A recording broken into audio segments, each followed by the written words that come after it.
¿Qué tal? Buenas noches. ¿Cómo están? Yo soy el doctor Carlos Mamani Nieto, soy médico radiólogo, cofundador de Resosur Juliaca, así como soy médico radiólogo del Hospital Edgardo Revelletti Martins de Salud en Lima. Asimismo, también trabajo en la Clínica San Felipe y agradezco a los amigos de Galeno, en conjunto con Resosur Juliaca, que les pueda venir a traer la siguiente charla, la cual trata de complementar un poco lo que se ha visto el día de ayer, visto por el doctor Lira, sobre los aspectos imagenológicos torácicos del COVID-19.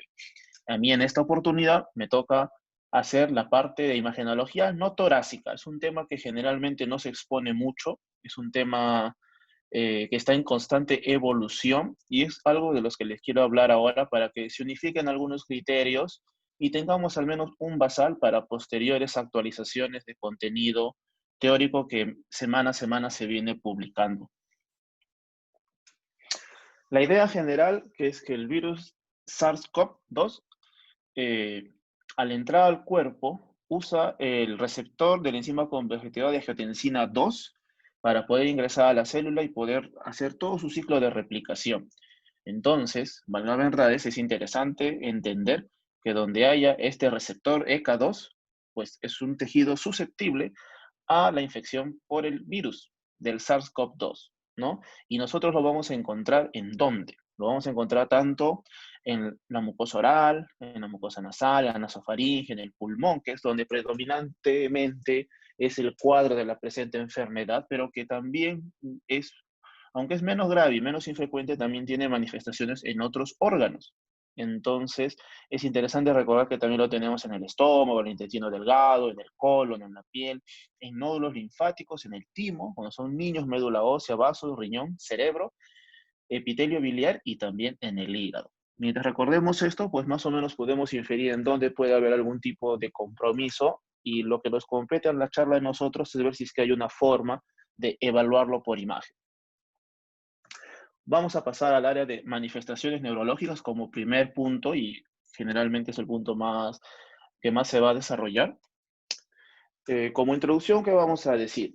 Las series son diversas. Generalmente las series no son muy grandes hoy por hoy. Como sabemos, es una enfermedad nueva, pero la mayoría de las series reporta que está en las manifestaciones neurológicas entre el 15 al 25%. Algunas 10, algunas 30. Quedémonos con ese buen margen. Algunos metaanálisis mencionan qué es lo que se espera encontrar. Pero esto se puede incrementar, este porcentaje, al menos hasta un 30 o un 35%, siempre y cuando las series sean de casos severos. La idea es concomitante. Tenemos casos severos, es más chance de encontrar afectación del sistema nervioso central y periférico por el SARS-CoV-2. La idea general es que el inicio del cuadro de síntomas va paralelo a la presentación del cuadro respiratorio. Menciona que la afectación tanto directa por el trofismo viral y la enfermedad que causa en la misma neurona, así como el mecanismo indirecto que es el derivado del sistema proinflamatorio por el síndrome de liberación de citoquinas y las, los procesos fisiopatológicos derivados de la presencia o no presencia del enzima convertidora de angiotensina 2, ¿no? Entonces tenemos un inicio de los 5 a 7 días y los casos son más severos, más frecuentes y más evidentes por la imagen a medida de que hay una edad avanzada y presenta comorbilidades. La idea general es que en personas jóvenes sin comorbilidades, lo normal es que, como la clínica ya nosotros sabemos, pasen como un resfrío hasta asintomáticos, ¿no? Pero son estos pacientes en UCI o que están severamente comprometidos que tienen más probabilidad de hacer estas lesiones. Repasar, tenemos dos mecanismos, el directo, como lo mencionaba, por el trofismo viral, y el indirecto, sobre todo por el sistema proinflamatorio derivado del síndrome de liberación de citoquinas. ¿Sí? Entonces tenemos, dependiendo de la zona en donde el virus afecte, el supra, el infratentorial, se afecta corteza, se afecta sustancia blanca, se afecta ganglios basales, se afecta tallo. Entonces hay una gran variedad de síntomas y también hay varios patrones de imagen que ver. Entonces es importante, y en la serie ya lo están unificando, están sacando patrones de cómo veis lo que les he traído hoy día. Me parece interesante y propio de la especialidad hacer un repaso. Entonces, dentro de las manifestaciones clínicas neurológicas, las clasificamos en tres categorías. La primera son las manifestaciones del sistema nervioso central. tipo mareo, dolor de cabeza, alteración del estado de conciencia, la enfermedad cerebrovascular, ataxia y convulsiones. Vale recordar que cuando hablamos del sistema nervioso central y la afectación directa por el SARS-CoV-2, la mayoría de las series hacen a un lado a los signos que se pueden objetivar en los desórdenes cerebrovasculares. O sea, casi nunca reportan las isquemias porque mencionan que eso generalmente es secundario o condicionado por el sistema de falla multiorgánica en los pacientes críticos. Entonces, generalmente tratan de hablar sobre el compromiso de estado de conciencia, eh, la ataxia y las convulsiones como manifestación directa del trofismo viral. Esas serían las manifestaciones en el sistema nervioso central. Si pasamos al sistema nervioso periférico, tenemos alteraciones del gusto, del olfato, de la visión y dolor nervioso.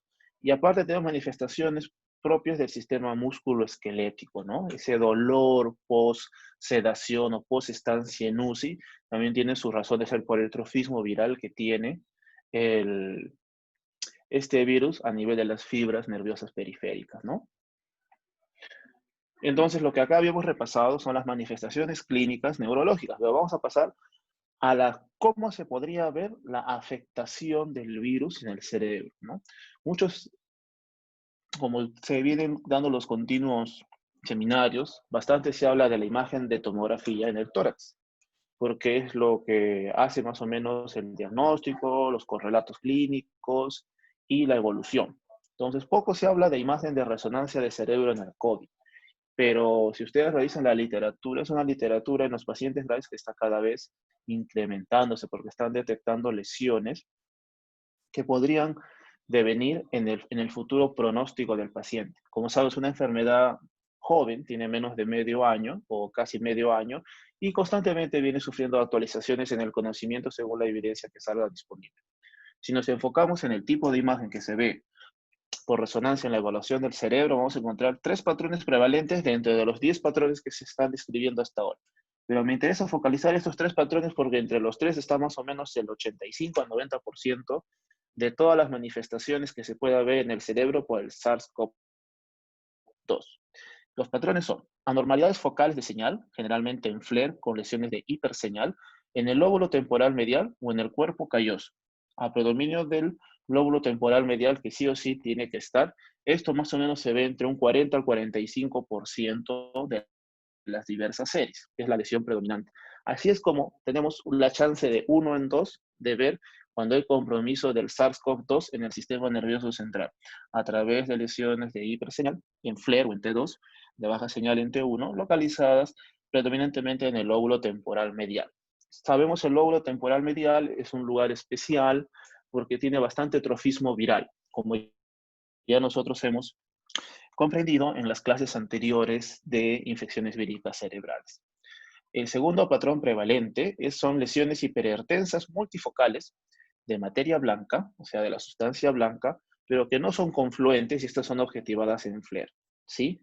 Pero son de sustancia blanca, ya no son localizadas en el lóbulo temporal medial, ¿no? Y entonces pueden ser de alta señal en FLAIR o también pueden tener restricción periférica a la difusión, que es una secuencia de la resonancia magnética. Y que estas dos que se ven, tanto en FLAIR como en difusión, puedan estar o no asociadas a microsangrados focales. Microsangrado focal son sangrados menos de 5 milímetros cuando no son confluentes y que son mejor evidenciados en las secuencias de susceptibilidad magnética, tanto en SWAI o como en su versión anterior, que es el T2 estrella, el T2 gradiente, el T2 emo, ¿no? Y el tercer patrón prevalente son microhemorragias de sustancia blanca extensas y aisladas, no confluentes, pero son difusamente y no se acompañan de hiperlesión, de señales de alta señal en FLAIR ni en difusión. Esto caracteriza un 20% y la idea general que este último patrón es uno de los que peor pronóstico tienen porque inducen a pensar de que el paciente tiene un mayor compromiso protrombótico. Es por eso que se producen estas hemorragias y es lo que se ve a predominio de las secuencias de susceptibilidad como el SWAI. Entonces, para hablar de este tipo de evaluaciones, tenemos que hacer la acotación de que todas estas lesiones, tanto en FLAIR como en difusión como cuando se inyecta o no contraste, o se ve las secuencias de susceptibilidad, son vistas exclusivamente por resonancia magnética y generalmente tienen muy poca visualización por tomografía.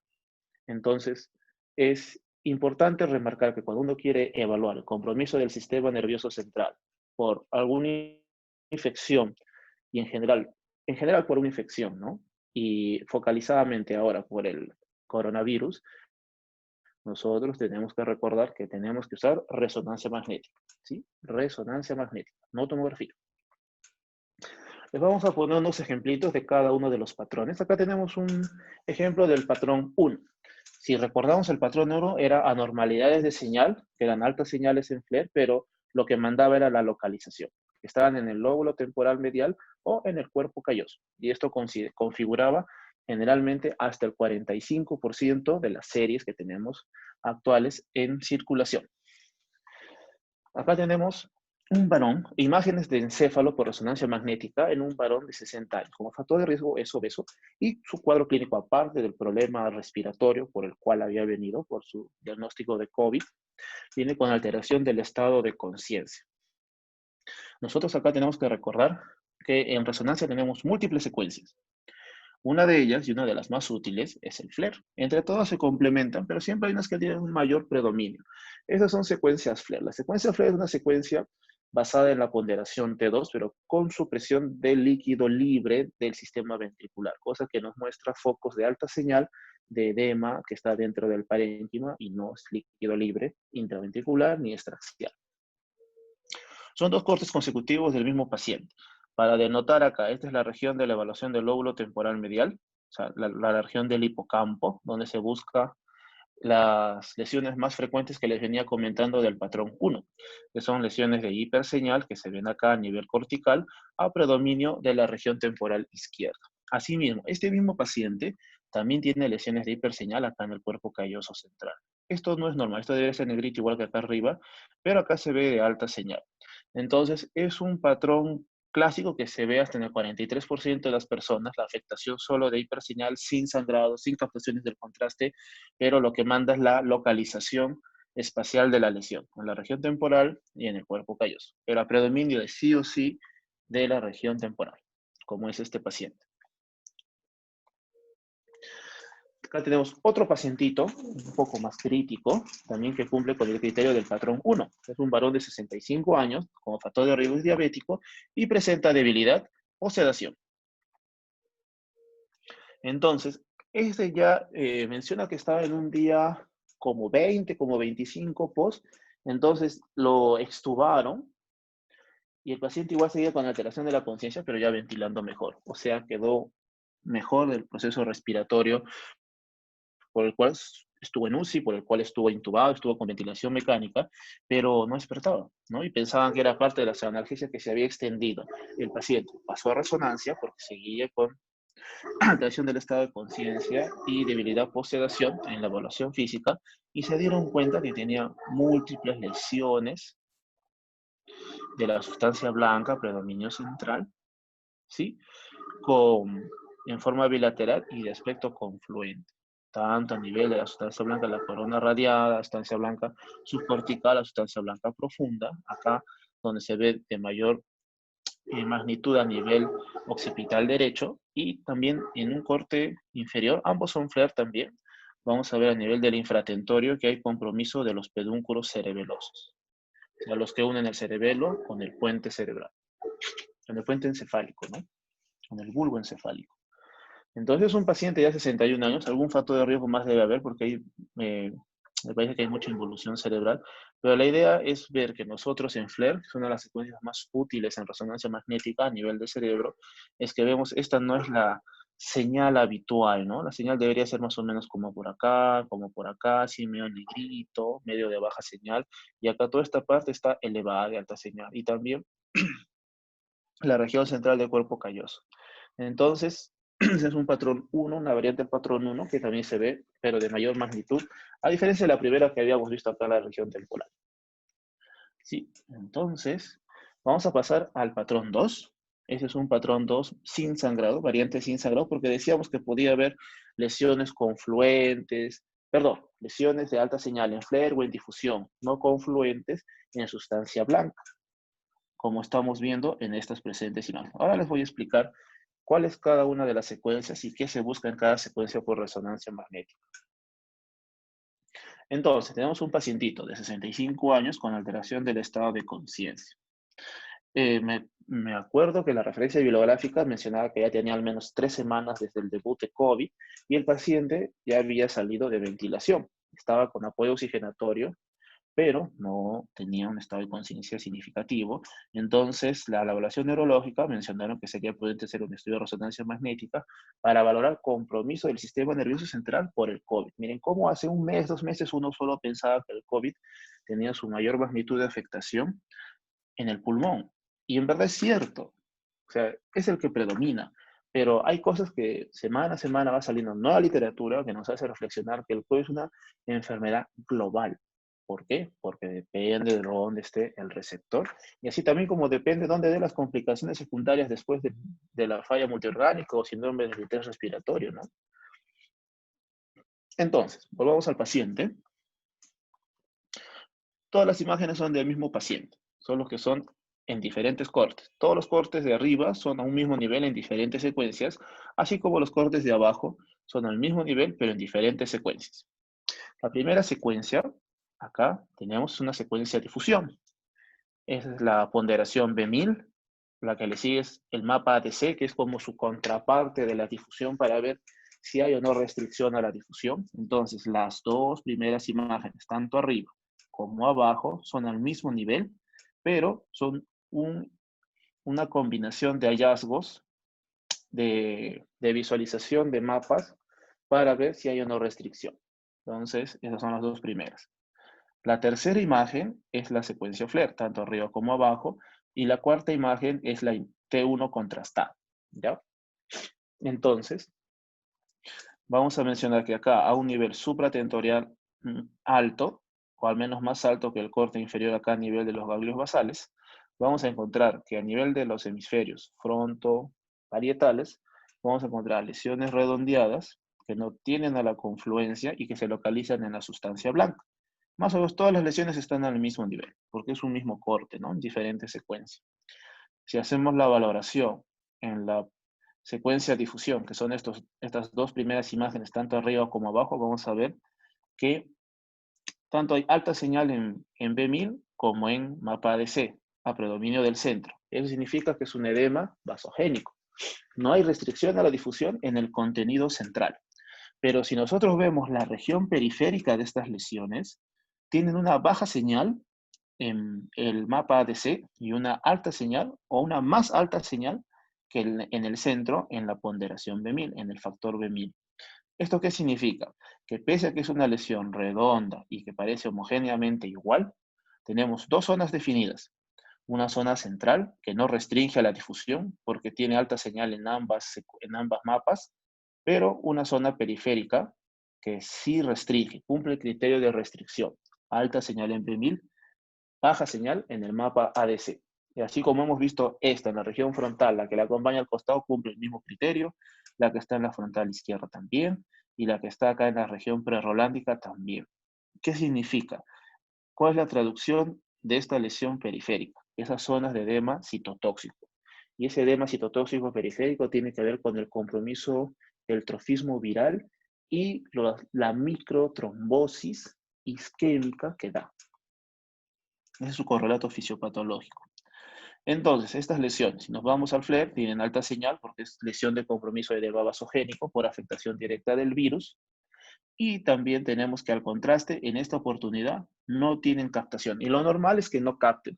Es más, ahorita están tratando de delimitar, están tratando de ver la magnitud, que si la lesión capta o no contraste y si tiene factor pronóstico, ¿no? Pero la mayoría de las lesiones van a captar muy poco o no van a captar.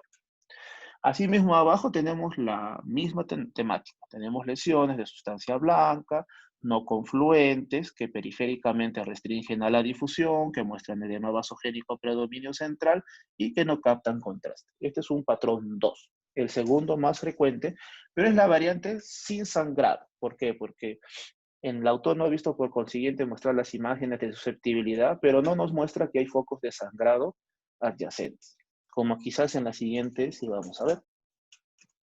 Este es un paciente de 65 años, casi todos son varones, de verdad.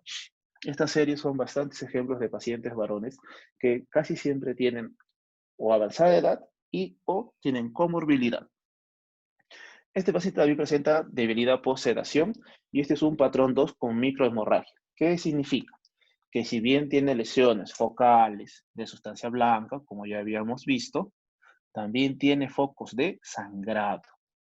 Y los focos de sangrado nosotros los buscamos en esta cuarta imagen, que es la imagen por susceptibilidad. La imagen de susceptibilidad nos muestra los restos de hemosiderina o los restos calcificados, si es que fuera el caso, y nos puede distinguir cuál es el resto de hemosiderina, que es el estado final del metabolismo de la hemoglobina, como signo de sangrado. ¿Sí? Entonces, las dos primeras secuencias son de difusión. Ese es el mapa de Mill y ese es el mapa de C, en donde tenemos lesiones que cumplen el criterio de restricción a la difusión, que son alta señal en B1000, baja señal en el mapa de C. Asimismo tenemos en la secuencia FLAIR, que es la tercera imagen, focos nodulares de alta señal que corresponden al edema vasogénico y no son confluentes y son aleatorios, ¿no? En la imagen de susceptibilidad tenemos focos de microsangrado acá a nivel de los ganglios basales. Y así como hemos encontrado estos hallazgos acá supratentoriales, también vamos a ver hallazgos similares en el cerebelo, como estamos viendo acá en esas imágenes de abajo, en el cuerpo calloso con estas lesiones. Ese es un FLAIR sagital y nos muestra el compromiso focal, nodular, no confluente del cuerpo calloso en toda su extensión, ¿sí? Y que a la inyección de sustancias de contraste, la literatura menciona que tiene una escasa captación de contraste a nivel de donde están estas lesiones en los ganglios basales. Entonces, este es el tipo de patrón 2, pero variante con microhemorragia. ¿Por qué? Porque en la susceptibilidad se ha visto lesiones aquí en los ganglios basales que seguramente como no ha habido, no nos ha mostrado el autor en los estudios previos, que este es el patrón 2 sin sangrar. Entonces hemos visto el patrón 1, que es el patrón sobre todo el predominio de la lesión de alta señal en la región mesial temporal, cuerpo calloso solitario, pero al menos tiene que estar sí o sí en la lesión temporal medial. El patrón 2, sin sangrado, con lesiones que tienen ese tipo de comportamiento. El patrón 2 con microsangrado, que se ve en la secuencia de susceptibilidad. Y vamos a pasar al patrón 3. Les decía que el patrón 3, por imagen, es el que peor correlación tiene con el desarrollo, con la evolución del cuadro del paciente, ¿ya? Es un varón de 55 años que si bien si no tiene avanzada edad, tiene diabetes. Y todas estas imágenes son consecutivas del mismo paciente en diferentes planos y la secuencia que estamos evaluando acá es la secuencia de susceptibilidad en el mapa que nos muestra los depósitos de hemosiderina. Entonces, todos estos foquitos negros que se ven, subcorticales, aleatorios, pequeñitos, que miden menos de 5 milímetros a predominio, en el contexto de un paciente con COVID y que está en estadio crítico severo, se correlaciona con focos de microsangrado por alteración de la barrera hematoencefálica y sobre todo por compromiso microtrombótico hemorrágico de los vasos pequeños. Entonces, miren cómo acá el autor tampoco muestra las otras secuencias, tanto el FLAIR, la difusión, porque ha visto por conveniente que no hay lesiones que mostrar para publicar, pero sí nos muestra las 4 imágenes consecutivas del SWAI, en donde vemos múltiples focos de microsangrado aleatorio, a predominio la sustancia blanca y de las regiones centrales del encéfalo. Ese sería el patrón 3. Con esto lo habríamos cubierto los 3 principales patrones, ¿sí? Pero la verdad que en las diferentes series, la forma como se hace la búsqueda de estos hallazgos para asociarlos con una forma de patrón, tienen que ver con la búsqueda de infartos isquémicos agudos, que la mayoría de las series no los reportan porque los toman como una consecución del sistema de falla multiorgánica. Toman como el patrón de imagen como hemorragia intracraneal, como es el que les estoy mostrando. Muestran el tipo de patrón de cómo se comporta el realce. Y más o menos entre ellos dos están casi toda la patología, ¿no? También hay un patrón de cómo se debe realzar al contraste de gadolinio las lesiones focales en la sustancia blanca Y mención aparte tienen los focos agudos evolutivos catastróficos, como la encefalitis necrotizante aguda, el PRES, que no es tan catastrófico, pero sí nos induce al error a pensar que puede ser algo de mayor compromiso, ¿sí? Y otros hallazgos menos frecuentes, ¿no? Entonces, los grandes grupos de hallazgos que se buscan en las series van relacionados a los infartos, que generalmente no los reportan como parte de la afectación directa por el trofismo viral, pero sí los focos hemorrágicos, la forma como capta el contraste y las múltiples lesiones de hiperseñal en FLAIR o en T2, que bien tienen que cumplir ciertas características a nivel de la sustancia blanca, a nivel de los ganglios basales, a nivel subcortical. Y las consecuciones de un estado protrombótico, como es la trombosis venosa central. Bien, todos los hallazgos que puede haber. Pero es importante recordar que dentro de las características que se pueden encontrar en el cerebro, hay características que son directas por el trofismo viral y otras que son por el estado protrombótico proinflamatorio derivado del síndrome de liberación de citoquinas o es la falla multiorgánica aguda. Acá algunos ejemplitos de cómo se ve la encefalopatía necrotizante aguda. Es un pacientito varón de 60 años con alteración del estado de conciencia y debut con convulsiones. La encefalopatía necrotizante aguda es una entidad que como que se adelanta a los hallazgos habituales por resonancia magnética en el paciente crítico, ¿no? O sea, no aparece al décimo, al 15º día, al 20º día, sino ya lo podríamos estar observando desde los 5 días, 6 días. Es más, como no es muy frecuente, pero cuando aparece, hace pensar que el deterioro va a ser progresivo, va a dejar secuela neurológica posible y se asocia a incremento de probabilidad de convulsiones en el corto plazo. Ya acá, estando en las imágenes que tenemos imágenes en FLAIR, que son estas dos primeras, donde nos muestra focos de alta señal de predominio periférico, cortical, tanto a nivel frontal izquierdo, donde están las flechitas, ¿sí? Y a nivel superficial de las capas del cerebelo, ¿no? Del cerebelo posterior inferior derecho. Acá tenemos entonces secuencias en difusión consecutivas donde nos muestra la restricción a la difusión propio y es una característica propia de la encefalopatía necrotizante aguda que tiene un compromiso solo cortical, a diferencia del infarto que tiene un compromiso córtico-subcortical, en donde muestra un engrosamiento, porque es un proceso agudo, y un incremento de señal en la difusión y en el FLAIR, lo que significa que esa zona está sufriendo un proceso citotóxico agudo, pero solo focalizado en la corteza. Si vemos las demás series, vamos a ver siendo este el B1000, esta también es difusión, tiene múltiples focos comprometidos, pero la idea es recordar que estas son lesiones corticales, son lesiones superficiales, no son lesiones profundas, como hemos visto en los otros ejemplos, ¿no? En los patrones, en el 1 o 2 son lesiones profundas, son lesiones centrales. Acá el compromiso es cortical, por eso es encefalopatía necrotizante aguda, ¿sí? Sin resto hemorrágico. Este es un ejemplo similar, esta es otra variante donde sí vamos a encontrar compromiso de los tálamos en forma bilateral y también compromiso cerebeloso y acá de las regiones corticales frontales en forma bilateral. Este paciente es un varón de 55 años con alteración del estado de conciencia con un desenlace fatal de entre todas las comorbilidades preexistentes que tenía y complicación por su enfermedad respiratoria, su neumonía COVID con compromiso también encefálico. Entonces, la recomendación sería que el cuadro clínico obviamente manda, pero se sugiere realizar la resonancia de los 10 días según el grado de afectación. No se recomienda antes, a menos que tenga síntomas neurológicos muy evidentes. Para esos días donde está casi llegando al clímax de la enfermedad, pues lo que predomina es tenerlo en adecuada compromiso respiratorio, debe ser predominantemente mejor cuidado. Entonces, pero deberíamos hacer una recomendación desde los 10 primeros días, siempre evaluando según la severidad. Asimismo, el protocolo debe ser una resonancia con contraste, es lo que se espera para ver el patrón de captación. Y tenemos que focalizar las medidas en el cerebro para manejar el daño indirecto propio de del estado protrombótico, proinflamatorio y el síndrome de liberación de citoquinas. Después necesitamos una evaluación constante de los conocimientos y que semana a semana vienen dando nuevas luces de cómo se debe enfocar estos pacientes.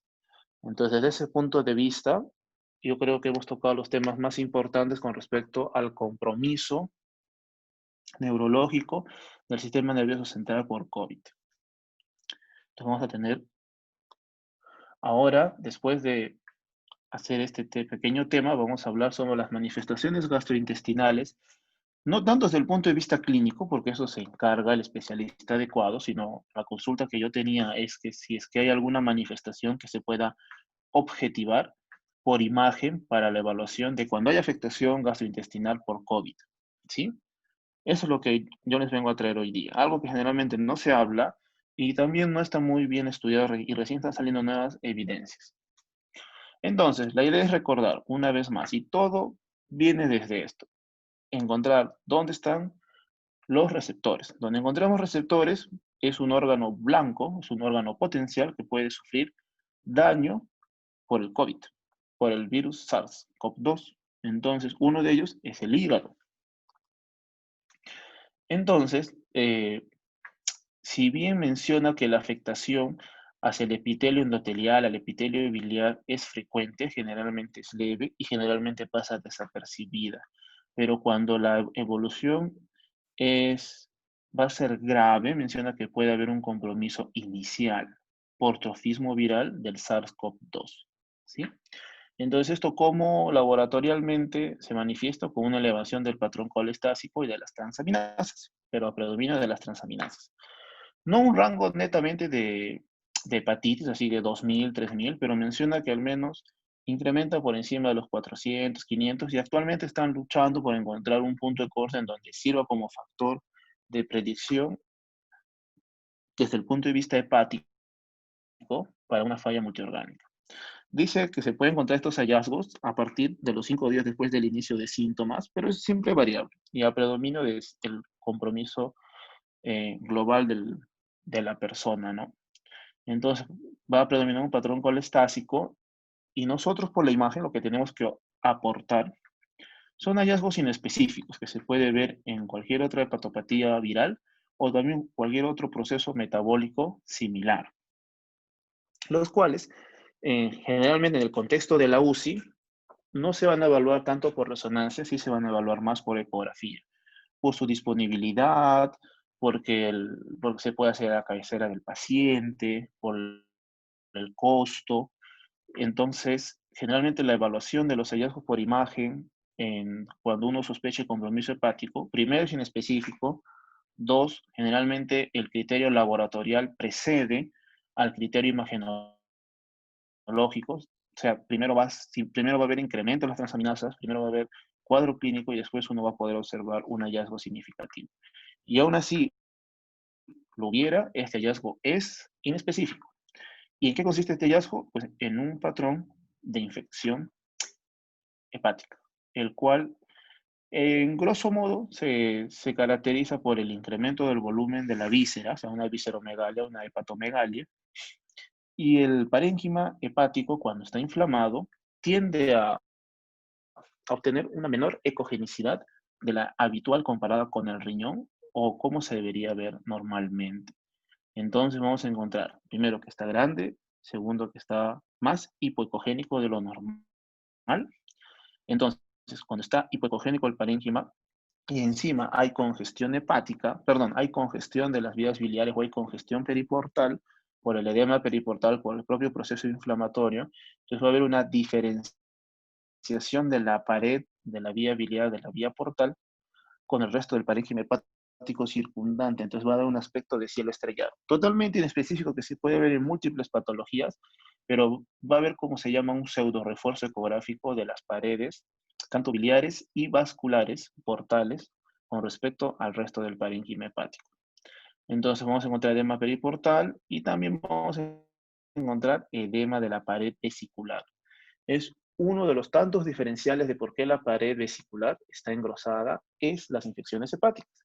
no necesariamente por SARS-CoV-2, también la hepatitis A, la hepatitis B, la cirrosis. Uy, no, ¿cómo no hablar de la cirrosis y la afectación por SARS-CoV-2?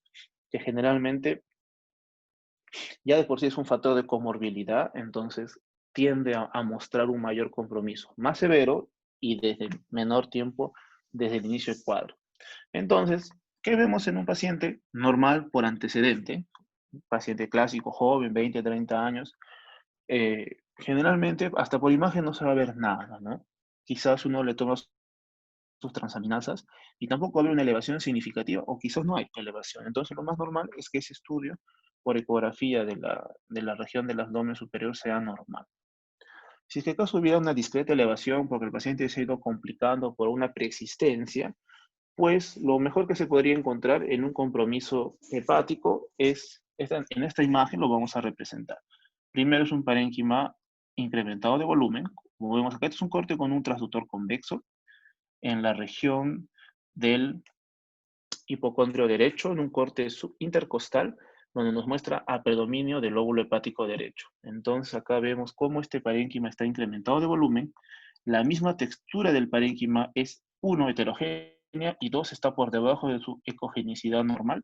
Y acá nosotros vemos estas líneas hiperecogénicas que nos llama la atención, que será que si bien no están dilatadas, pero su pared está reforzada. Tiene más ecogenicidad cuando lo comparamos con el resto del parénquima hepático inflamado. Y eso traduce el edema periportal propio de la congestión adyacente de la vía biliar y es la configuración de cielo estrellado. Todos estos hallazgos en conjunto hacen la manifestación inespecífica de un proceso inflamatorio hepático. Entonces, cuando la pregunta es, ¿cómo se ve si es que hubiese compromiso hepático por imagen en el contexto de una pandemia COVID? Es como una hepatitis inespecífica, con esos signos que le menciono. Incremento de tamaño, como acá lo podemos ver. Vamos a ver heterogeneidad del parénquima a predominio hipoecogénico, ¿sí? Y también podemos ver engrosamiento de la pared por edema periportal peribiliar y engrosamiento de la pared vesicular, ¿sí? Aunque no haya litiasis. Generalmente está colapsada así como esta es la vesícula biliar. Y si nosotros hacemos la valoración por tomografía, es una tomografía, es un corte axial del abdomen superior a nivel del segmento 5, 6. Es un corte inferior. Acá está el caudado y vamos a ver que es un estudio contrastado. ¿Por qué? Porque la aorta tiene contraste y la vasculatura portal también. Tenemos un poco de anatomía. Acá tenemos el hígado, cavidad gástrica, este es el vaso y acá tenemos vasculatura portal, ¿no? Entonces, primero hay que reconocer en este paciente, en esta única imagen de tomografía, es muy representativa porque primero se ve que el parénquima hepático está incrementado de tamaño. Segundo, ha adquirido un aspecto más congestivo, o sea, su ecogenicidad, pese a que tiene contraste, no es tan alta como debería ser. Tercero, vamos a ver cómo alrededor de la vasculatura periportal vemos que hay como un halo hipodenso, ¿no? Ese es el edema del manguito periportal. Esto no es una imagen que se ve cuando el paciente está normal, y que tampoco por sí sola la imagen no es significativa de ninguna patología. Lo que traduce es que hay congestión, si hay un mayor flujo vascular o hay un mayor proceso inflamatorio o infeccioso que está dando que haya un mayor recambio en el ingreso y salida de sangre, por consiguiente como marcador de inflamación. ¿Sí? Entonces lo que nosotros acá tenemos es unos signos tomográficos de una hepatitis inespecífica, como les digo, con incremento de volumen, heterogeneidad e hipodensidad del parénquima inflamado, edema del manguito periportal. ¿Sí? Entonces me gustaría remarcar eso, que el hallazgo por la imagen del compromiso hepático es generalmente evaluado por ecografía y nos da signos relativamente inespecíficos de una infección viral hepática, que se puede ver predominantemente por ecografía con los signos que ya hemos mostrado, y también se puede ver máximo por tomografía. No les recomiendo la resonancia. También se va a ver, tiene muy, muy buenos hallazgos, se ve muy bonita los hallazgos por resonancia en la hepatitis, pero no creo que la capacidad del paciente estar intubado y soportar estudios largos, no lo recomiendo. Continuando con con el compromiso hepático del sistema gastrointestinal, por imagen no se encuentra otro hallazgo significativo que por sí solo puede explicar, más allá de un problema infeccioso habitual o sino del compromiso multisistémico en el resto del abdomen, ¿no? En el resto de las estructuras gastrointestinales. Por ejemplo, menciona que parte del proceso inflamatorio o parte del proceso de infección del SARS-CoV-2, es decir, también a las células epiteliales del tracto gastrointestinal, que va a aparecer en heces, que va a ser duradero, pero eso no se ve más allá como una simple colitis si hubiera, o lo más probable es que no tenga una forma de representarse por la imagen. Entonces, como que no va un poco ese tema de pedir un estudio de tomografía para ver infección por COVID, ¿no? No hay unas lesiones focales, no va a dar adenopatías, no va a dar algún mayor engrosamiento de algo, más de lo que ya les he comentado, ¿no? Entonces, estamos aprendiendo de esta enfermedad y también estamos aprendiendo a hacer un correcto llenado o una correcta solicitud en base a los datos clínicos de por qué pedimos estudios, ¿no? Por ejemplo, al inicio de la pandemia nadie creía que se iba a poder homogenizar el concepto en patrones en la afectación del sistema nervioso central. Y, miren, y ahora en pocos meses ya hay series, hay casos, seguramente va a salir un consenso de alguna sociedad importante para ratificar el tema de los patrones de visualización de afectación por trofismo en el sistema nervioso central, ¿verdad? Entonces, estamos aprendiendo y lo importante es que esta exposición sirve como un basal y quizás hay una actualización. Bueno, de hecho va a haber actualización de conocimientos y también por ende actualización del contenido que se expone, ¿verdad? Otra de las afectaciones que nos compete a los radiólogos hablar, dentro de tantas afectaciones que puede tener un paciente gravemente enfermo con falla multiorgánica, es la trombosis venosa. Como sabemos, el SARS-CoV-2 es un estado protrombótico proinflamatorio acompañado del síndrome de liberación de citoquinas. Entonces, una coagulopatía por consumo, perdón, es un estado protrombótico en donde en cualquier parte del cuerpo, sobre todo a nivel microvascular, es predominantemente positivo para la formación de microtrombos. A nivel del sistema venoso central y en conjunto con la estancia prolongada de todos los factores de riesgo derivados de una postración prolongada, incluido el COVID, como un estado protrombótico, hacen que sea fácilmente eh, de sospecha diagnóstica la presencia de coágulos a nivel del sistema venoso profundo. Uno de los lugares más clásicos donde esto suele ocurrir a nivel macro es a nivel de los miembros inferiores. Ustedes saben que clínicamente hay escalas de riesgo, entonces siempre es bueno al paciente destaparlo. Es parte de la valoración. Yo sé que con un paciente COVID nadie quiere destaparlo, es más, ni quieren acercarse, pero miren cómo este paciente, tenemos esta imagen referencial, clínicamente cómo hay una asimetría, tanto en volumen como en turgencia y en coloración de la piel del miembro inferior derecho versus el izquierdo. Acá el que parece normal para su edad es el izquierdo, siendo el derecho de mayor volumen, de mayor turgencia, brilla, está rojito y se ve más grande que el izquierdo, ¿no? Entonces la idea general es que cuando hay asimetría y el paciente está prolongadamente inmóvil, ya sea por comorbilidad, por estancia en UCI, incluido la estancia por COVID, entonces es correcto la elevada probabilidad diagnóstica por antecedente clínico y examen físico de una trombosis venosa profunda. Entonces, ¿cómo se hace la evaluación de la trombosis venosa profunda? A través de la ecografía Doppler. No se sugiere hacer resonancia, no se sugiere hacer tomografía, a menos que haya sospecha de compromiso de trombos a nivel de cavas o el segundo más importante después de la trombosis venosa profunda, la presencia o la sospecha de tromboembolismo pulmonar, a nivel de las arterias pulmonares, ¿no? Es un tema que se conversa bastante en la patología crítica del paciente UCI, ¿no? Entonces, nosotros por ecografía tenemos que recordar que en el sistema venoso tenemos una forma centrípeta, ¿no? Que va la sangre desde lo más distal del cuerpo, esté donde esté, tiende a juntarse, a confluir y llegar a alguno de los sistemas venosos, al cabo superior, cabo inferior, o si es en los intestinos o vísceras abdominales, al sistema portomesentérico, para llegar a través de las venas suprahepáticas, también a la cava inferior, y todo confluye en las cámaras derechas, que son las receptoras de la sangre. Entonces, la idea general es recordar que el sistema venoso, al menos en sus porciones grandes, siempre tiene estas válvulas para evitar el retroceso, ¿no? O sea, la sangre cuando va en sentido hacia el corazón, fluye constantemente con baja presión, y cuando por motivo de movimiento, de presión, de valsalva o del mismo ciclo cardíaco hay un menor flujo, hasta una sospecha de leve retroceso, pues se activan las valvas y evitan el retroceso de la sangre, ¿no? Eso más o menos es lo que explica el problema de la insuficiencia venosa, que no nos compete hoy día. Pero ¿qué pasa cuando la sangre está en un estadio procoagulativo, protrombótico, y encima el paciente no tiene movimiento? Entonces ya la sangre está espesada de por sí, por todo el problema inflamatorio, protrombótico, y encima el paciente no se mueve.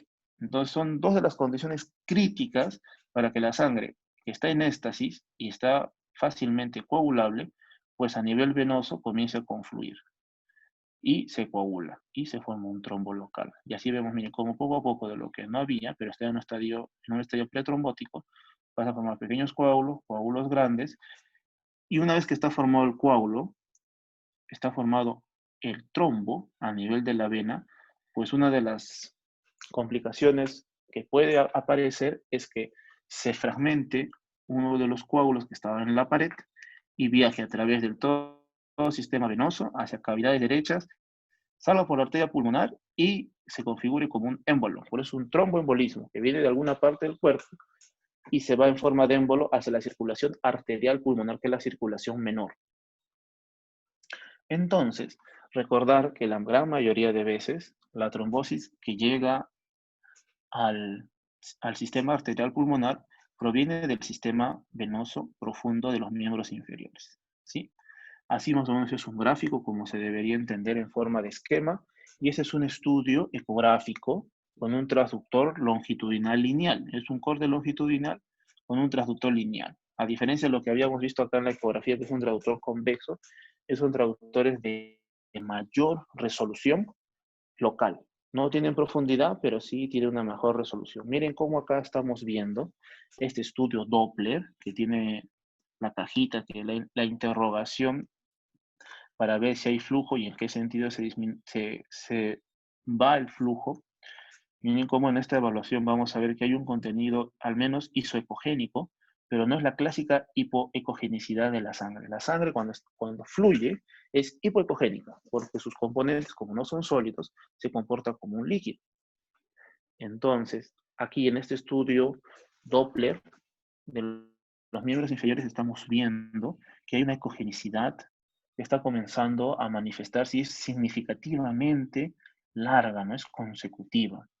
Entonces acá los coágulos se están adosando sobre otro, y esta es una trombosis masiva. Y más de 3 centímetros de corrido es un muy mal pronóstico para que el fragmento más cercano dentro de todo el proceso trombótico haga fragmentación, lisis, y puede irse hacia las arterias pulmonares. A estos pacientes no hay que tocarlos mucho, entonces ya ve el colega clínico cuál es la mejor forma de anticoagularlo, si es que no está anticoagulado por el SARS, ¿no? Por la falla multiorgánica o por el estadio en UCI prolongado.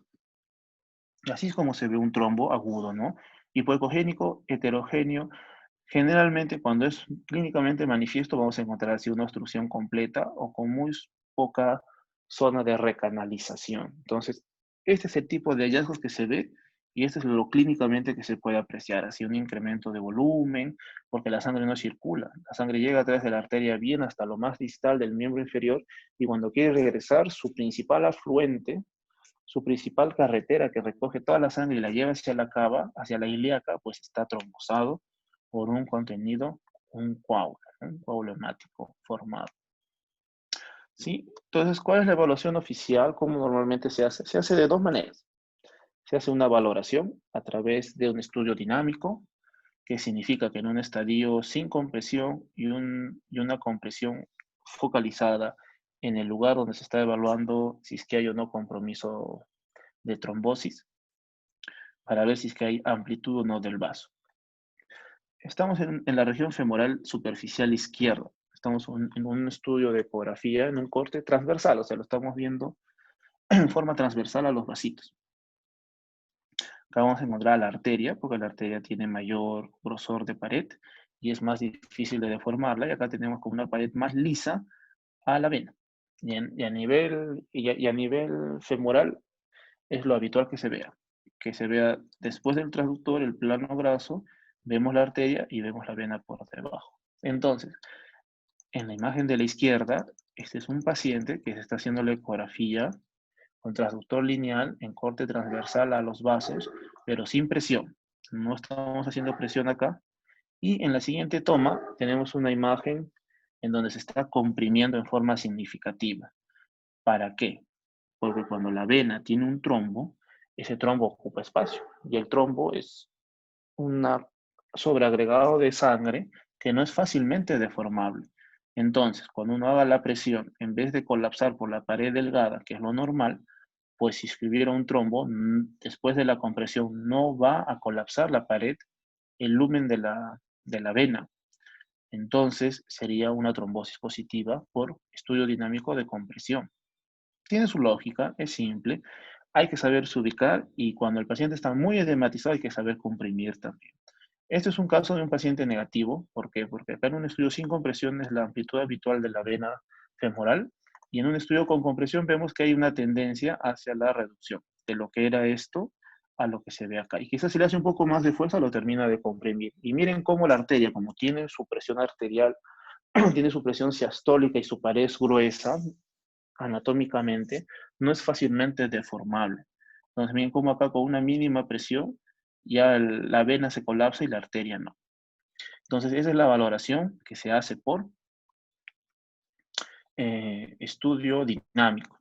Y la otra valoración que se hace es a través de el estudio ecografía Doppler, en donde tenemos, esta es la cajita de interrogación y es la zona focalizada que con tecnología muestra el sentido del flujo de la sangre, ¿no?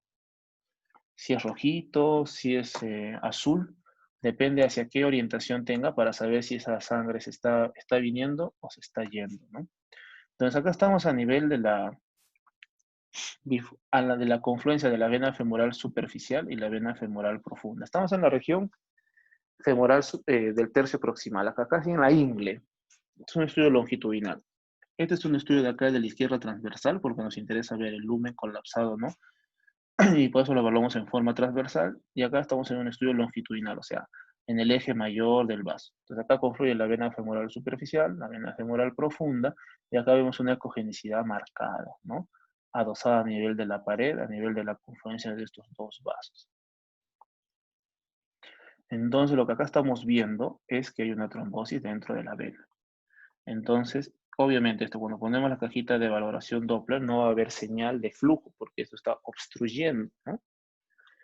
Eso es lo bueno de hacer la valoración tanto con tecnología Doppler, con cajita de interrogación, que es lo que hacemos todos los días en el hospital, y así también hacer maniobra dinámica para compresión del lumen por la delgada pared que no ofrece resistencia a la compresión extrínseca con el traductor.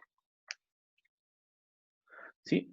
Entonces, la idea general es que una trombosis tiene dos caminos, una vez que ya se ha instalado y también depende de su magnitud. Cuando es muy larga, es menos probable que se reabsorba y canalice adecuadamente y vuelva al 100%. Lo más normal es que cuando ya es larga y hablamos de trombosis de más de 3, de 4, de 5 centímetros consecutivos de trombo, lo más normal es que esta trombosis, al evolucionar el coágulo, simplemente va a dar estenosis del lumen.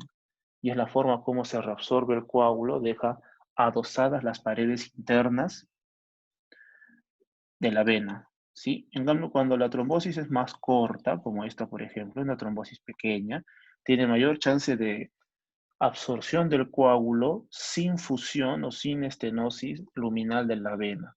Y eso también depende del manejo de la patología de fondo del paciente y su medicación anti-sobreagregante, ¿no? Como generalmente se le da con la enoxaparina o la warfarina, dependiendo de dónde está el paciente y su aceptabilidad al tratamiento.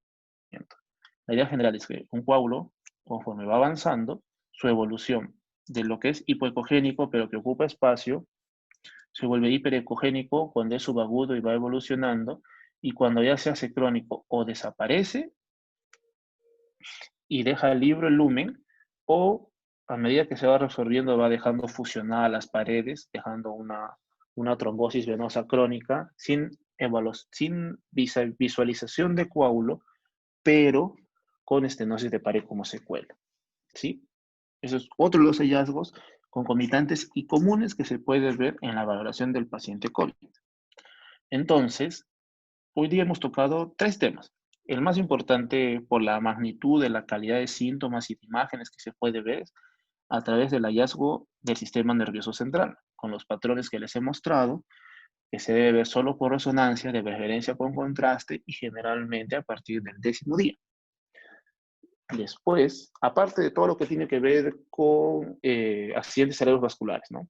Pues hemos pasado a ver la valoración inespecífica de la hepatitis viral como manifestación del compromiso del SARS-CoV-2 en el sistema gastrointestinal y que no muestra otro tipo de manifestación imagenológica apreciable o diferenciable de cualquier otra afección infecciosa viral inespecífica, ¿no? Y tercero, les quería mostrar la evaluación de cómo se hace la trombosis venosa, un hallazgo muy común en los lugares de UCI, cuando el paciente está hospitalizado, está intubado, se mueve, ¿no? Sobre todo si es mayor de edad y si tiene factor de riesgo, es algo que hay que entender cómo pedir, por qué pasa, cómo se ve y cómo evoluciona. Entonces, esos son los tres bloques que he querido traer el día de hoy para no hacer muy extensa la charla. Eh, Contamos con la buena voluntad para hacer una recapitulación o quizás una parte 2 para tocar temas con respecto a la evaluación del aparato urinario, para ver evaluación muscular. Entonces, ya estén atentos a las redes sociales para ver cómo volvemos a hacer una parte 2, ¿no? Dejen sus comentarios ahí. Bueno, nosotros somos Resosur Juliaca. Agradecemos la participación en la coorganización con los doctores de la Academia del Aula Galeno, con los doctores Ramos. Han tenido muy buena coordinación. Les agradecemos bastante que nos hayan dado este espacio para poder vertir los conocimientos que nosotros normalmente hacemos a diario. Y recordar que somos Resosur Juliaca y hemos estado en coordinación con el grupo Aula Galeno. Eso sería todo de parte mía. Eh, si tienen alguna duda, pueden escribirme a mi correo, si tienen algún caso, y yo creo que conmigo será hasta una nueva oportunidad. Tengan todos ustedes muy buenas noches.